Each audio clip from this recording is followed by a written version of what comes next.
Long before anything in the kingdom of Adena, King Jade placed a necklace around his daughter Kitana's neck. He told her it was a gift from Lord Raiden, a god who was always watching over them. At that exact moment, Emperor Shao Kahn of Outworld showed up, and he wanted every realm bowing to him. But the Elder Gods had a rule for this. No armies, no mass slaughter. Just one warrior against another. Win 10 tournaments in a row, and that realm's dominion belongs to you. Adena had already burned through its best fighters, so King Jade was the last one standing between his people and Kahn. The two men clashed, and it was clear both of them knew how to fight. Jade knocked Kahan's weapon into a statue and it snapped, but Kahn grabbed it back. Before the statue even hit the ground, Jade kept swinging, kept landing hits, stabbing Kahn more than once. It didn't matter. Kahn slid his sword right out of Jared's grip, then drove a hammer through his chest and killed him on the spot. The sky turned black. Kahn announced Adena was his now. Queen Sindel grabbed a sword and fought back anyway, but the guards dragged her down fast. Kahn told the crowd to kneel, and they did, one by one. Kitana didn't kneel. She walked to her father's body and pulled a blue ribbon from it, tying it into her hair. Kahn looked at her and decided something else entirely. He adopted her as his own daughter. 20 years passed. Kitana grew into a warrior nobody wanted to fight twice. Sparring with her bodyguard Jade, she looked like she was losing. Right up until she grabbed her father's ribbon and turned it into a weapon that won her the match. Walking back to the palace, Jade mentioned it had been exactly a year since she became Kitana's guard, and that Kitana always treated her like family, not property. She handed her a set of fan blades as a thank you gift. Back at the palace, Kahn announced the next tournament had begun, and this time his target was Earth. A sorcerer named Shang Tsung joined them, hunting for something called the Amulet of Shinnok, a relic that could heal any wound and turn a man into a god. He tracked it to a mercenary named Kano. On Earth, Lord Raiden was already gathering his champions, but his team was one fighter short, and the hourglass was running out of sand.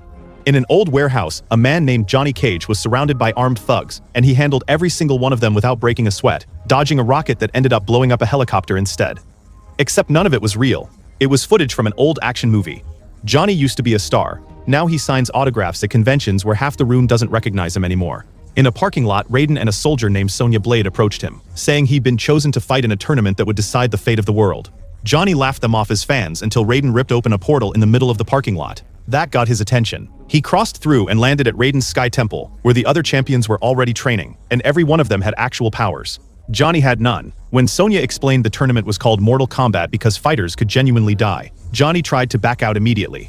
Raiden reminded him Earth had already lost 9 tournaments in a row. Lose this one and Kahn owns their world. Johnny still walked away, insisting his fighting days were behind him, even after Sonya pointed out his 5 black belts and a world title sitting in his past. In Outworld, a sorcerer named Quan Chin performed a dark ritual to bring back a fallen fighter. His men returned dragging Kano's body, and Quan Chin revived him on the spot. Kano woke up remembering exactly how he died, at Sonya's hands, with his eye destroyed in the process. Quan Chin took the amulet from him to deliver it to Kahn personally, and later gave Kano a replacement eye, laser included. Back at the Sky Temple, the last grain of sand fell, and Sonya began glowing, marked as the first fighter chosen. She vanished. A soldier named Cole pointed out the rules needed 2 champions, not 1. In a bar, Johnny sat drunk, watching old footage of himself, until he was suddenly yanked straight into Outworld. Kitana appeared in front of him as flames lit up the night sky, 1 flame for every fighter still standing. The gong rang, and Kitana threw a blade Johnny barely dodged. She hit him with a mix of punches, kicks, and blades, until Johnny finally decided to fight for real. It still wasn't enough. She slashed his leg with a thrown fan, kicked him through a rooftop, and had him on the ground. Kahn told her to finish him. She didn't. Johnny passed out instead, and his flame went dark, meaning Earth had just lost another round. At the same time, Sonya was facing Queen Sindel, who was now Kahan's consort, and one of his fighters. Spikes shot up from the floor between energy blasts and screaming attacks that threw Sonya across the room. She grabbed a skeleton to use as a shield, closed the distance, and eventually pinned Sindel down, forcing her onto one of the spikes, to win the fight. Both of them landed back at the temple, where Raiden told Johnny he'd been eliminated. Johnny sulked in a corner until Raiden reminded him the gods had chosen him for a reason, and he just needed to see it. The next day, Kitana slipped away to a small forest temple, put on her necklace, and was teleported straight to Raiden. Johnny was furious to see her until Raiden revealed she'd been working for them the whole time, and the beating she gave Johnny had to look convincing because Kahn was watching. Kitana warned them Kahn had already found the amulet, and if he charged it, nothing could stop him. She also asked them to go easy on Jade, since Jade was still fighting for the other side without knowing the full picture. When Kitana got back, Jade was waiting outside the temple, having followed her the whole time, and called her a traitor for it. Back at Raiden's temple, an old friend named Kung Lao showed up, very much alive despite being dead. Quan Chin had revived him too, but on Kahan's side now. With a flick of his hand, he sent his blade hat slicing across Raiden's throat before he and several champions were yanked away for the next round. While Sonya fought Quan Chin and Johnny was slammed against a wall by Shang Tsung, who was draining his energy straight into the amulet, Raiden tried crawling away as his own power got siphoned off too. Sonya managed to fire off a bolt that forced their enemies to retreat. In Outworld, the amulet was implanted directly into Kahan's chest, making him essentially immortal. Down in the sewers, Kahan fought Cole, who landed a few solid hits with an energy blast but couldn't do real damage. Kahan shrugged off stab wounds that healed instantly, then killed Cole with his hammer and dumped his body in the water. On the streets, Jax fought Jade, using his mechanical arms to try to break her weapon, without success. Eventually, he disarmed her and had her beaten, but instead of finishing her off, he remembered Kitana sparing Cole earlier and let Jade walk, calling it even. Kung Lao's fight was against Liu Kang, who had to dodge both fire and blade attacks flying at him from every direction. Liu Kang begged him to remember they used to fight on the same side, but it didn't reach him. Kung Lao kept attacking with his hat, using it to teleport in and out. Liu Kang finally got the upper hand, pinned the hat to the ground with his own fire, then used it to end the fight for good. Kahan locked the amulet away in a cage afterward, and Quan Chin asked for one more body to revive, a warrior called Sub-Zero. Back at the temple, the surviving champions found Raiden barely breathing and realized Cole wasn't coming back at all.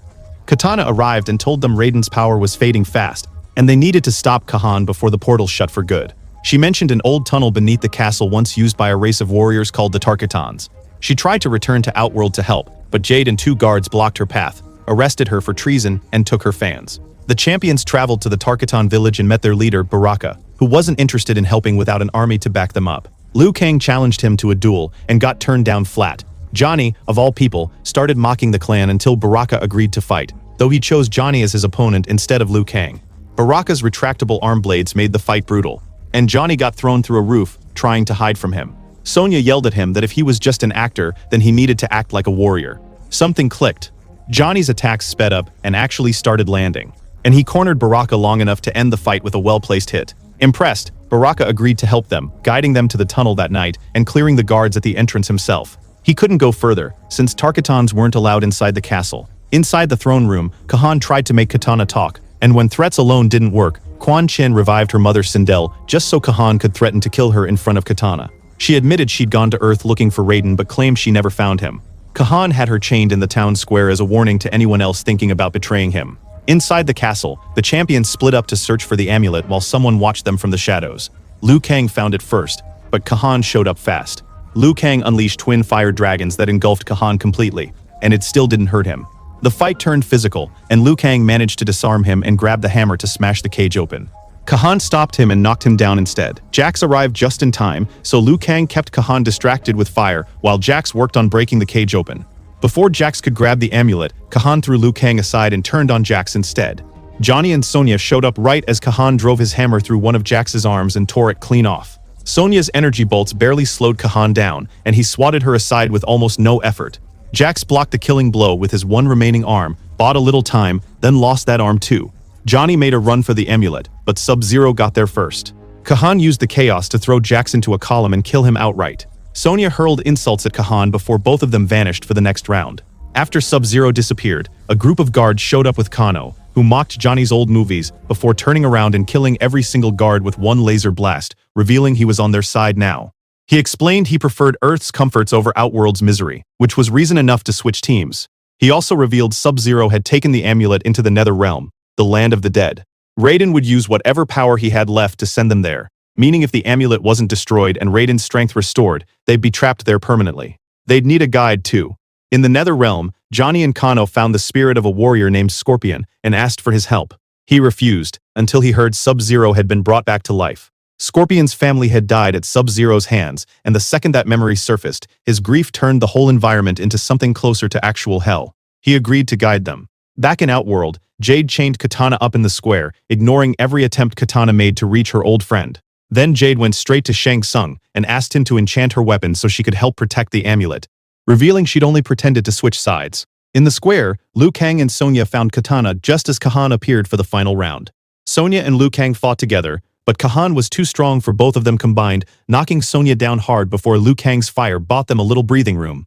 Deep in the Netherrealm, the group finally caught up with Sub-Zero, who now had shadow powers, letting him split into duplicates and pass through solid walls. The copies went after Johnny and Kano, while Scorpion took on the real Sub-Zero. After a few near misses, Johnny pinned one duplicate down long enough for Kano to destroy it with his laser, but the second one grabbed Kano from behind and knocked the amulet loose. Johnny slid across the ground and caught it just before it dropped into the fire. Before anyone could breathe, the duplicate returned, so Kano told Johnny to run with the amulet while he stayed to fight it off. It threw Kano off a ledge, and he only survived by stabbing his knife into the wall, using his laser to carve out handholds to climb back up. Though the knife was lost in the process. That duplicate then rejoined the fight against Scorpion, who used his chained blade to keep both Sub-Zeros busy at once. Back in Outworld, Liu Kang kept trading blows with Kahn, blocking hammer strikes with fire that barely slowed him down. Kahn turned the tables and drove the handle straight through Liu Kang, who vanished in a burst of flame, telling the others with his last breath that his real destiny was bringing Kung Lao back. Sonya used the distraction to free Kitana from her chains, only for Kahn to knock her out with the hammer right after. The last flame in the sky went dark, and Kahn declared victory, claiming Earth as his, but Kitana wasn't done.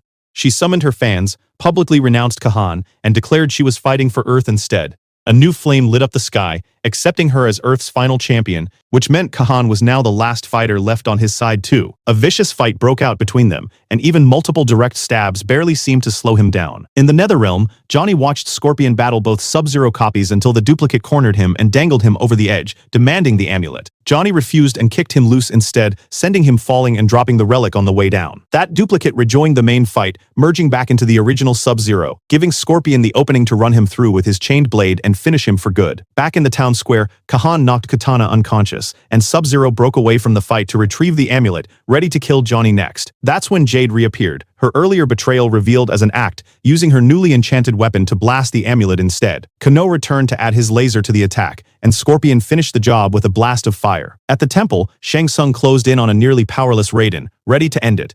Raiden reached into Johnny's mind instead, reminding him one more time that the gods had chosen him for a reason. Something in Johnny finally woke up completely. He unleashed a kick charged with real power, and together with the others, they destroyed the amulet for good. Raiden's strength returned instantly, just in time to stop Shang Tsung's final attack. In the square, Kitana made one last desperate push, landing hit after hit on Kahn with her fans until, for the first time, his wounds stopped closing. Blood actually showed. She disarmed him completely, stabbed him repeatedly, slashed his face, and drove a blade into his throat. Kahn grabbed her by the neck anyway, choking her while calling her weak, just like her father. That memory of her father was exactly what she needed. She grabbed her ribbon, wrapped it around his neck, tore off his helmet to show the crowd exactly who he was, and finished him by slicing his own fans across his skull.